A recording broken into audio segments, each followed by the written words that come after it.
حضرت علی رضی اللہ تعالی عنہ صحابہ کرام میں زہد میں سب سے زیادہ مشہور تھے. زہد کہتے ہیں دنیا سے بے رغبتی. دیکھو ہر صحابی کو اللہ نے کوالٹی دی ہے نا.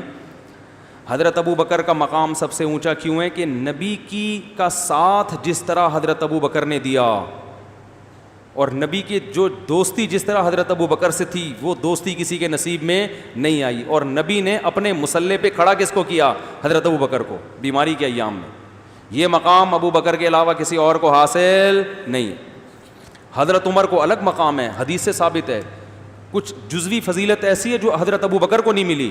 آپ صلی اللہ علیہ وسلم نے فرمایا میں نے خواب دیکھا کہ ڈول سے, وہ مشہور حدیث ہے مختصر بتا رہا ہوں, ابو بکر نے پانی نکالا اس میں کچھ ذوف تھا, حضرت عمر نے ایسے کھینچ کے نکالا. تو یہ اشارہ تھا کہ خلافت جو مسلمانوں کی خاندانی قائم ہوگی وہ حضرت عمر کے دور میں. سمجھتے ہو حضرت ابو بکر کے دور میں بھی فتنوں نے سر اٹھائے, حضرت ابو بکر نے ختم کیا, لیکن عمر کے دور میں فتنے میں مجال نہیں تھی کہ وہ بولو بھائی سر اٹھا لے. حضرت ابو بکر کے دور میں فتنوں نے سر اٹھائے, حضرت عثمان کے دور میں, حضرت علی کا تو ابتدا سے آخر تک پورا دور آزمائشوں میں گزرا. حضرت عمر کے دور میں فتنے کو جب پتہ چلا کہ عمر کا دور ہے, اس نے سر اٹھانے سے معذرت کر لی, بھائی ابھی سر اٹھانے کا ٹائم نہیں ہے, اس کو تھوڑا سا ڈیلے کر لو. بلکہ تبھی حدیث میں آتا ہے کہ جس راستے سے عمر گزرتا ہے شیطان راستہ, تو شیطان کو جب ڈر لگتا ہے کہ بھائی ان کو بہکانے سے پہلے سوچ لو تو ان کا کیا مقام ہوگا. تو یہ جزوی فضیلت کس کو ملی؟ حضرت عمر کو. تو اسی طرح ایک جزوی فضیلت تھی حضرت علی کی جو دوسرے صحابہ کو اس لیول کی نہیں ملی, وہ ہے زہد فی الدنیا. حضرت علی کے دل میں کہا جاتا ہے, مورخین لکھتے ہیں ان کے حالات سے, دنیا سے بالکل بے رغبتی. وہ داڑھی پکڑ پکڑ کے رات کو اپنے آپ کو خطاب کرتے, دنیا کی رغبت بالکل بھی نہیں تھی. وہ تو باقی صحابہ میں بھی نہیں تھی, لیکن مقام ہوتا ہے نا, بالکل ہی بے رغبتی, زہد کے اعلیٰ مقام پر. علامہ مناوی لکھتے ہیں کہ حضرت علی زہد کے سب سے اعلیٰ مقام پر تھے, زہد فی الدنیا. لیکن اس کے باوجود حضرت فاطمہ کے انتقال ہوتے ہی 4 شادیاں کی ہیں. تو ان کو کیا زنا کا خطرہ تھا؟ معاذ اللہ حضرت علی کو ناممکن. ان کے جو حالات ہیں بھائی, وہ تو ایک بیوی بھی نہ ہوتی ان کو, کیونکہ زہد فی دنیا ہے نا, دنیا سے بے رغبتی. تو 17-18 باندیاں اور 4 بیویاں, اور 4 بیویوں کے ہوتے ہوئے ایک باندی آپ کو وضو کرا رہی تھی, خدمت کر رہی تھی. اس باندی سے کہتے ہیں کہ میرا دل چاہتا ہے میں دولہا بنوں, میں نکاح کروں.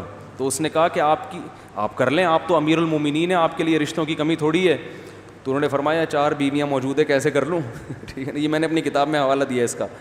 تو اس نے کہا ایک کو طلاق دے کے کر لیں. فرمایا نا, الطلاق قبیح اکرہہ, طلاق بری چیز ہے, میں اسے پسند نہیں کرتا.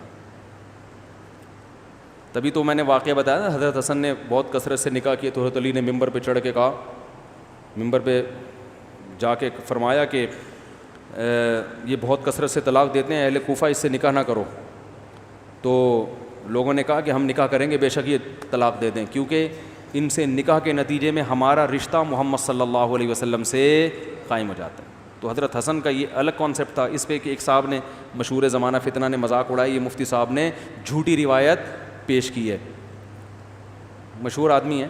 تو میں نے جب اس کا جواب دیا حوالہ, تو اس وقت سے وہ اس حوالے کو پی کے اب تک بیٹھے ہوئے ہیں. ٹھیک ہے نا, اس لیے محترم سے میں نے کئی دفعہ کہا ہے سامنے بیٹھے ہیں, وہ پی جاتے ہیں حوالے سے. جتنے چیلنج ہوتا ہے ایک دم چیلنج, یہ وہ, جب چیلنج کا جواب دو بالکل ایسے جیسے کبھی کچھ کہا ہی نہیں ہے. اچھا خیر, تو یہ جو ترغیبات ہیں نا, تو حضرت علی تو اتنے دنیا سے بے رغبتی اور نکاح, اس لیے کہ نبی صلی اللہ علیہ وسلم نے نکاح کی رغبت ڈالی. اسی باندیاں اور بیویوں کا نتیجہ تھا کہ حضرت علی کے 30 بیٹے, یعنی 30 بیٹے تو وہ ہیں جو میدان جہاد میں شہید ہوئے ہیں. نہیں آ رہی بات, 30 بیٹے وہ ہیں جو میدان جہاد میں شہید ہوئے ہیں. اور جب اتنے ہوتے ہیں نا بیٹے, تو پھر ان میں یہ کوالٹی بھی ہوتی ہے. 2 بچے تو برگر کی طرح پلتے ہیں, ملا منہ وہاں گیا تھا, یعنی برگر. دیکھو نا ابھی جو بچے 2 بچے کس طرح سے پل رہے ہیں. مائیں صبح ناشتے میں 6 مہینے لگا دیتی ہیں, بیٹا یہ کھا لے بریڈ پہ, بریڈ کھائے گا, پاپے کھائے گا, یا اور کیا کیا ہوتا ہے, پراٹھا, پاٹھا کھاؤ گے, ہپا کھاؤ گے, کیا کھاؤ گے, کمبخت کچھ بھی نہیں کھاتا وہ, نہیں یہ بھی نہیں کھاؤں گا, وہ بھی نہیں کھاؤں گا. بڑی مشکل سے آیا, ڈبل روٹی پہ راضی ہوا کہ بریڈ کھاؤں گا. اب بریڈ پہ آپ جیم لگا دیا آپ نے, جیم کیوں لگایا, جیم کیوں لگایا؟ میں نے تو کہا تھا مکھن, یہ والا کینسل ہو گیا, مکھن لگاؤ اب ان کے لیے.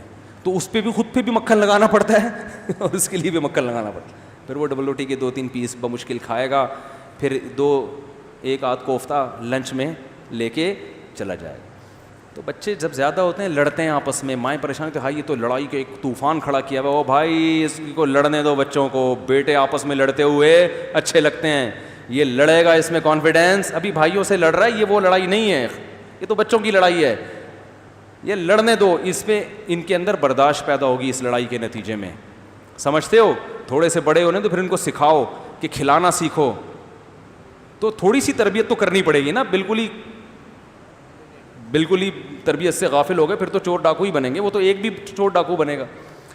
تو پھر یہ بڑے ہوں گے, پھر میں تو جتنے فیملی والے لوگ ہیں نا جو بہنوں کا خیال رکھ رہے ہیں, بھائیوں کا, وہ اکثر 100% نہیں, اکثر وہی ہے جن کے بہن بھائیوں کی تعداد زیادہ ہے. ان میں پھر یہ ظرف ہوتا ہے, بہنوں کا خیال بھی کرنا ہے, بھائیوں کا خیال بھی کرنا ہے, عید بقرعید پہ اس کے ہاں بھی گوشت پہنچانا ہے, اس کے ہاں بھی گوشت پہنچانا ہے, اس کی بھی دعوت کرنی ہے. یہ سب زندگی ہوتی ہے, اس میں انسان کا ظرف بڑھتا ہے. پھر یہ میدان میں لڑے گا بھی, ٹھیک ہے نا, کیا کرے گا. اور یہ ڈبل روٹی میں صبح سے گھنٹہ مکھن اور جیم میں 1 گھنٹہ لگا دیا, کمبخت یہ میدان جنگ میں لڑے گا. ابھی نندن کو چائے پلائے گا یہ تو وہاں بھی جائے گا نا. اگر جہاز لے کے چلا گیا تو ابھی نندن اس کو اتار لے گا. کسی نے بتایا ابھی نندن ہے, ابھی نندن نہیں ہے, صحیح تلفظ کیا ہے بھائی, ابھی نندن. تو وہ اتار لے گا اس کو. پھر اس کو جب لے کے جائیں گے تو پھر اس سے پوچھیں گے ڈبل روٹی پہ چائے لگائیں یا ڈبل روٹی پہ جیم چاہیے یا مکھن. تو یہ جواب میں کہ مجھے ڈبل روٹی چاہیے, مجھے تو پاٹھا چاہیے. وہ کہے گا تو یہاں پراٹھے کھانے نہیں آیا, تیرے کو تمیز سے جو پلا رہے ہیں نا پی لے, یہ تیری نانی کا گھر نہیں ہے. تو ایسے چھوئی موئی فوجی بنے گا وہ, تو سلیکشن ہی نہیں ہوگی آرمی میں اس کی. تو حضرت